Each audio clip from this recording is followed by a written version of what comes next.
Hey Sunshines, this is your girl Shauna, CreativeStitchNDiva, your Graphghan queen, and I am here to help you with your Graphghan needs. This video is going to talk about how you can crochet as a beginner, what beginner graphs you need, and what tips that can make it easier for you as a beginner. Let's get it. Let's go. Let's learn. Let's do this Graphghan thing.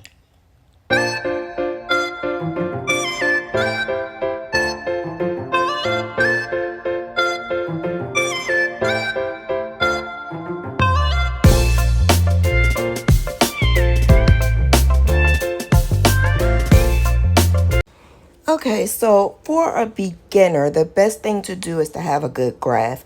And I will tell you to start off with something simple like two colors.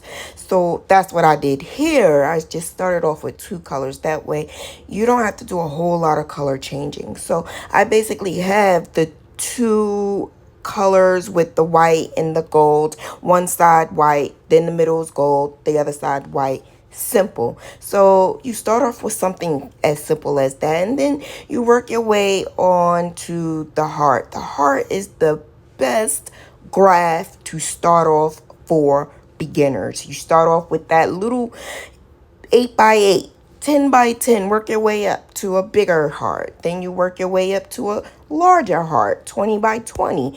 You work your way into doing intricate hearts where there's different, more color changing. So I did a class and they started off with the heart, then they started off with different other hearts, color changings, and then adding all different types of designs and squiggly things. That way they know that they could start off with the two colors and end up with multiple colors. If you want to try some freebie graphs in my Graphghan University group, in the picture section, just look into the photo album and there's a group of sample freebie graphs that you can take a look at. It's a bunch of them, different sizes, colors, and if you want something specific, let me know and I'll hook you up. I did a bunch of classes and my previous classes did this for like their first graphs. There's samples, there's pictures in there of their work, of how they progressed from the one heart all the way up to different shapes, sizes, and this could be either like a pot holder size or a coaster size, and then you can just work your way up to something bigger like tote bag or pillow, and then blanket, and like you could do so many things. So go on over, I will put it in the description, and get into Graphghan University if you're not already a member, and there's so much information in there that you can get and learn. I'm so proud of them. This is like one of my first real crew that did the Graphghan class, and now they doing like big and better things now. They doing Tunisian crochet now. That's how good they are doing. So if you ever want to take my class, just keep a watch. I'm always doing classes. Currently, right now, this is what, August? So we're in August and we're doing the Tunisian crochet along right now. Pac-Man scarf. But yeah, this is my previous classes and we do not play. The next thing to make you a successful Graphghan beginner is to know your yarn.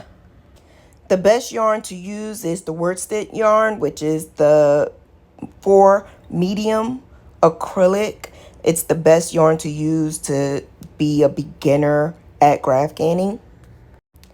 This yarn is best for just making good, simple Graphghans, and it's easy for your color changing. Just make sure that when you use worsted medium 4, make sure all the color yarn is the same exact size and texture.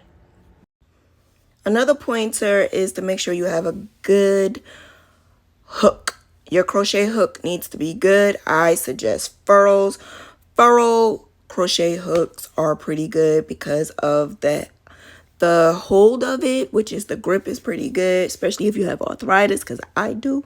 I have RA and I need a good grip. Also, I like metal. I don't like the wood. You could check that out if you want to, but I don't really mess with the wood part. But I like the metal. It's a smooth. You want something that glides. Your color changing needs to be really, really smooth, and their metal hooks is pretty good. It's a little on the expensive side, but it's worth it. Especially if you're serious and you're doing a business, I suggest trying out at least one furrow. I used to use Odyssey. They discontinued Odyssey, but check out the metal. Another hook that I like to use is the Clover. It's really good. The metal is pretty good. It's aluminum. It's really good and smooth. Try it. I put the link in the description below. For the whole pack, it's $61. Another thing that will help beginners is using bobbins. Bobbins will help you with your crocheting so that your strings does not get entangled. I am not a bobbin chick, but if you ever want, there's different ways you could do bobbins. You could buy them, make them, whatever you want. It's so many different ways you could. I use the let it hang method. So basically I don't use bobbins at all. I just let the strings hang. Some people, it gives them anxiety because they feel like it's going to tangle the yarn. I don't go through that. I do have some videos on my channel that you can look at to show you how I do not tangle my yarn. The best thing for beginners is to know what stitch you are going to use. Hands down, I use HDC. It's good for me. The color changing is pretty simple. It's pretty good. And it covers up everything that I need. So I use HDC. But you could use what you want to use. So there's different stitches. Single crochet, half double crochet are the main stitches that I would use. Sometimes the extended version of half double crochet. Then you also have to know your color changing. Make sure that your color changing is a good technique. I have every single thing you need to know about all of that in my video. So make sure you check out my channel. I'm going to try to put as much of the videos in the description as possible so that you can go straight to what you need to know, whether you want to know different color changing or different stitches. And last but not least, I don't care what anyone tells you, make sure you don't carry that yarn. Look how that look. Oh no. No. Don't carry the yarn. Do not carry the yarn. I have some for sure ways that you can make sure that you are able to change those colors without carrying that yarn. Look how much cleaner it looks. Look like this one. No, this one right here has carried yarn. Don't do that because you can see that green all in between. No, don't do it.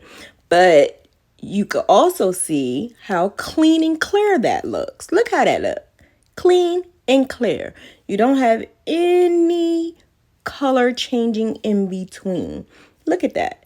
Look how clean and clear that look. No color changing in between. So make sure you do not do it. There we go. I think, yep, there we go. I have right there. Color. Yes, I did. I carried the yarn with that. No. Don't do it. Don't do it. Don't do it. Yep. That one I didn't. I did not carry any yarn. I did not carry any yarn at all. Nope.